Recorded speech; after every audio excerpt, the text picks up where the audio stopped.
শীতের দিনে বড়া খাবো না তাই কি হয়? গ্রাম বাংলায় বড়া বলে, আমরা কি বলি? পেঁয়াজু বলি। তো পেঁয়াজু বানাবো এখন। গরম গরম সন্ধ্যাবেলা পেঁয়াজু খেতে খুবই ভালো লাগে, আর বিশেষ করে শীতের দিন ভাজির জিনিসটা খেতে অনেক অনেক মজা। তো আমি এখানে মসুরের ডালের পেঁয়াজু বানাবো। মসুরের ডালের পেঁয়াজু আমি কি কি দিয়ে বানাই আমি একটু বলে দিই। এখানে সব রেডি করে নিয়েছি। এখানে হচ্ছে আমি রসুন বাটা, আদা বাটা নিয়েছি, হলুদের গুঁড়া নিয়েছি, ধনে গুঁড়া নিয়েছি, কিছুটা চালের গুঁড়া, শুকনা চালের গুঁড়া নিয়েছি একটু চিনি নিয়েছি, স্বাদ মতো লবণ, পেঁয়াজ কেটে নিয়েছি, ধনে পাতা নিয়েছি। আচ্ছা, আর আমি ডাল বেটে নিয়েছি, ডালও 2 রকম করে নিয়েছি, সেটা একটু দেখিয়ে দিই।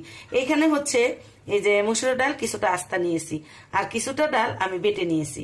তো কিছুটা আস্তা দিলে এটা দেখতে যেমন ভালো লাগবে, আর বেটে না দিলে এটা নাশা হবে না। তো সবকিছু এবার ভালো করে মেখে আমি এটা দিয়ে পেঁয়াজু বানাবো। তো পেঁয়াজু বানাতে বানাতে আপনাদের সাথে অনেক অনেক কথা হবে। আশা করি আজকের ভিডিওটা আপনাদের কাছে ভালো লাগলো। তো